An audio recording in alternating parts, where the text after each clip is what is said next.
Halo pemirsa, apa kabar? Kembali kita berjumpa dalam acara Sekilas Hiburan. Bersama saya Ken Andrew, kita akan langsung membahas mengenai pariwisata yang ada di Indonesia. Hari ini saya akan mengajak Anda untuk mengenali lebih dalam mengenai pariwisata yang terdapat di salah satu provinsi yang ada di Indonesia, yaitu di Sumatera Utara. Salah satu destinasi wisata di Sumatera Utara yang paling terkenal yaitu Danau Toba. Jika Anda berkunjung ke Sumatera Utara, sebaiknya Anda ke tempat destinasi yang satu ini. Danau Toba dikenal sebagai danau alami berukuran besar yang ada di Indonesia, yang memiliki panjang 100 km dan lebar sebesar 30 km, serta memiliki kedalaman hingga 505 meter dalamnya. Oleh sebab itu, Danau Toba merupakan danau terbesar yang ada di Indonesia, yang terletak tentunya di Sumatera Utara. Danau ini memiliki keindahan yang luar biasa dan memiliki banyak tempat destinasi wisata yang terletak di dalamnya. Lantas, apakah Danau Toba telah dikenal oleh banyak masyarakat Indonesia dan masyarakat asing? Bagaimana perkembangan tempat wisata yang terdapat di Danau Toba ini? Dan tentunya yang menjadi pertanyaan, bagaimana Danau Toba bisa dikenal secara internasional? Bahkan Danau Toba ini hanya terletak di kota kecil yang terletak di Sumatera Utara, tepatnya di Pulau Samosir. Kali ini saya tidak akan membahas tempat pariwisata ini sendirian, karena kita telah terhubung dengan salah satu pemilik tempat destinasi wisata yang terdapat di Danau Toba. Beliau akan menjelaskan secara langsung mengenai lebih dalam wisata-wisata apa saja yang terdapat di Danau Toba ini. Penasaran? Langsung saja kita berbincang dengannya. Halo Bapak Riki, apa kabar? Halo, kabar baik. Bapak Riki, saya ingin bertanya dan tahu lebih dalam mengenai Danau Toba. Boleh dijelaskan lebih spesifik mengenai Danau Toba ini dan bagaimana kita bisa mencapai Danau Toba? Serta biasanya dibutuhkan waktu berapa lama untuk mencapai Danau Toba? Baik, untuk mencapai Danau Toba, biasanya transportasi yang digunakan adalah transportasi umum maupun transportasi pribadi. Dulunya waktu yang diperlukan untuk mencapai Danau Toba sekitar 6-7 jam, tetapi sekarang telah dibangun jalan tol sehingga menghemat 3-4 jam. Jadi itu cukup menarik untuk para wisatawan untuk berpergian ke Danau Toba.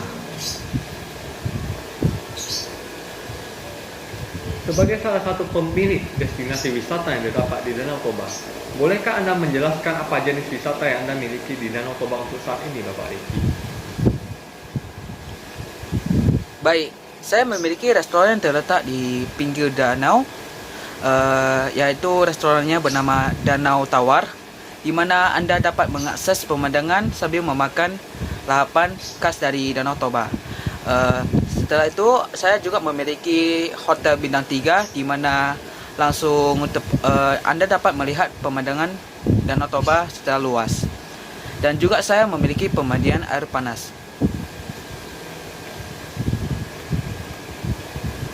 Bapak Riki, saya penasaran, apakah Anda merupakan salah satu penduduk asli Danau Toba sehingga Anda memiliki banyak tempat destinasi wisata yang terletak di Danau Toba atau bukan?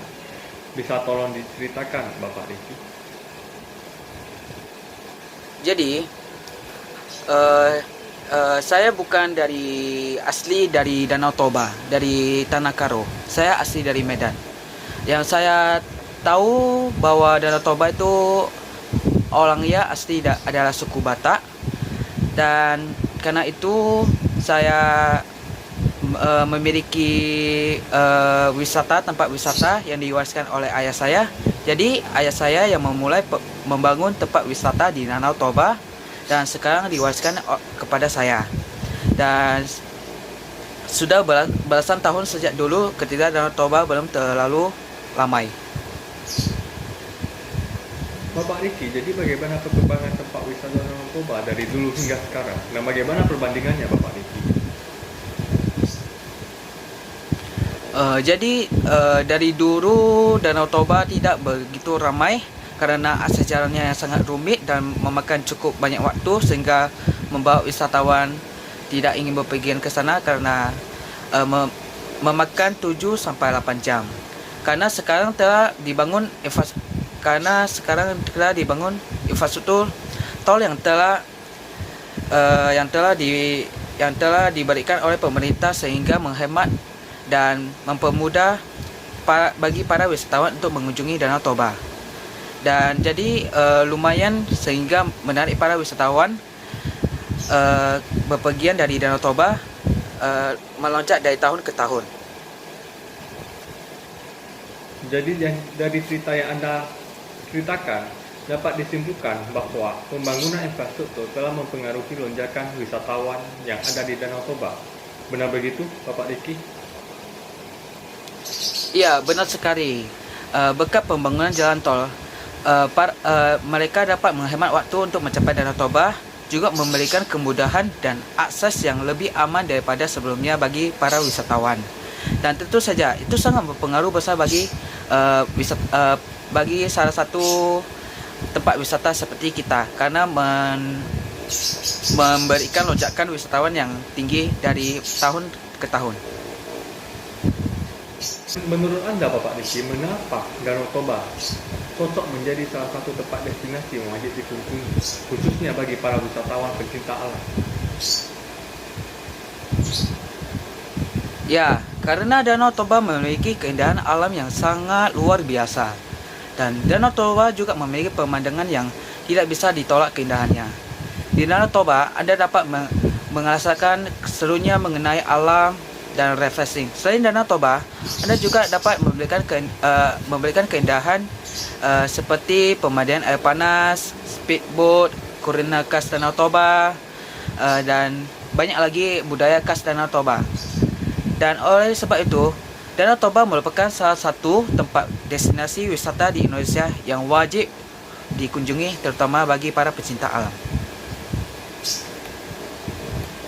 Baik Bapak Riki, setelah mendengar cerita Bapak Riki, dapat disimpulkan bahwa Danau Toba memiliki keindahan yang sangat luar biasa dan merupakan salah satu tempat destinasi wisata di Indonesia yang wajib dikunjungi oleh wisatawan, baik wisatawan lokal maupun wisatawan asing.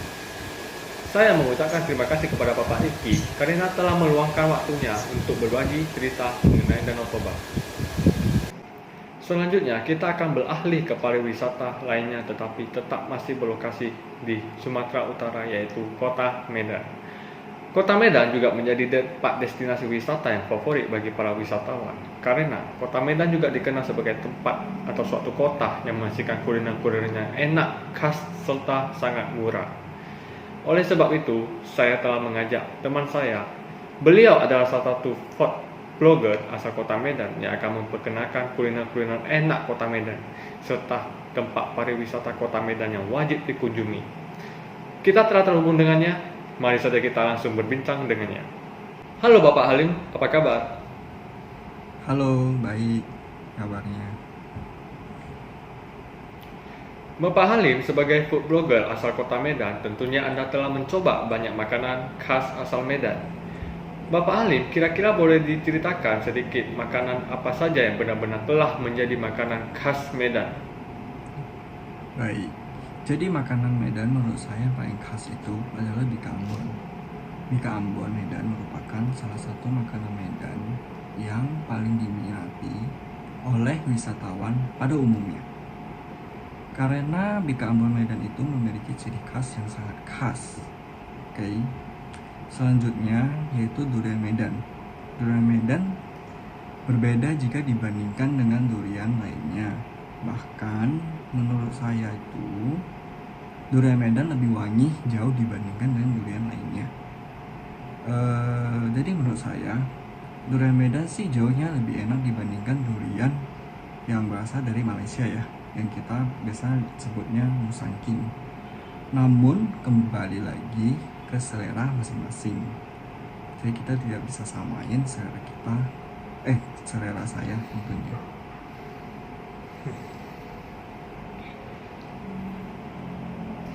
Jadi, setiap berkunjung ke Kota Medan, Bapak Halim, menurut Anda, dua makanan tersebut yang wajib dicobai terlebih dahulu? Benar sekali.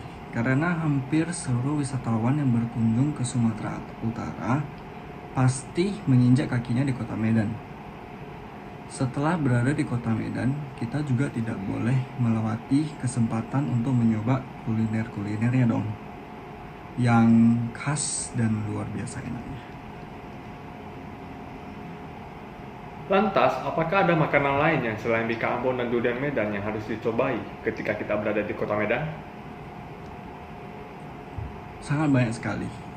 Terdapat juga lontong khas Medan, rujak Medan, soto khas Medan, sate padang Medan, mie balap, dan masih banyak lagi. Jadi para pemirsa bisa mengakses ke Instagram @kulinertopui jika ingin melihat makanan-makanan enak khas Medan.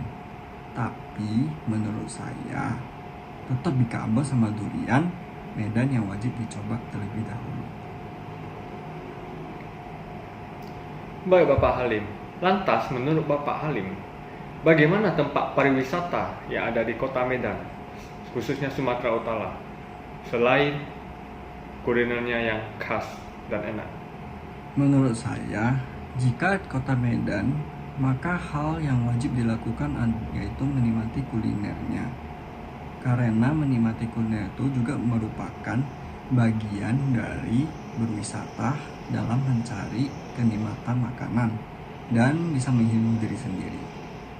Namun jika wisata yang kita bicarakan merupakan wisata dalam menikmati alam, maka saran saya sih Anda bisa berpergian ke kota Brastagi yang berada di permukiman daerah tinggi, dataran tinggi. Karena selain udaranya sejuk, kota Brastagi juga memiliki makanan khas tersendiriannya loh. Seperti wajib khas Brastagi. Bapak Halim, selain kota Brastagi, apakah ada saran lain atau tempat pariwisata lainnya yang wajib dikunjungi di Sumatera Utara menurut Bapak? Tentu saja, selain Brastagi juga terdapat tempat destinasi air terjun kolam abadi yang ada di kota Binjai. Waktu tempuh perjalanan dari kota Medan ke kota Binjai itu sekitar 1 jam. Oke, setelah itu Anda dapat juga menikmati indahnya pemandangan yang terdapat di kota Binjai ini dan menikmati suasana alamnya. Namun jangan lupa juga untuk menikmati kuliner khas Binjai, yaitu tahu balik. Karena menurut saya tahu balik merupakan tahu goreng yang bumbu kecapnya terenak yang pernah saya rasakan. Baik Bapak Halim, selain kuliner dan tempat pariwisata yang telah Bapak sarankan, saya juga ingin tahu lebih dalam, apa anjuran menurut Bapak Halim atau saran jika bagi para wisatawan yang ingin melakukan perjalanan jauh, khususnya untuk berwisata, menikmati alam atau memburu kuliner? Menurut saya, walaupun kita telah berada di era new normal, namun anjuran saya untuk tetap mematuhi protokol kesehatan, terutama aturan-aturan yang terdapat di tempat destinasi wisata itu sendiri. Karena tentunya setiap tempat wisata pasti memiliki aturan yang berbeda-beda dong. Sudah menjadi tugas kita sebagai wisatawan untuk menjaga ciri khas dan melestarikan keindahan dari tempat wisata tersebut, terutama kebudayaannya. Sekian dari saya.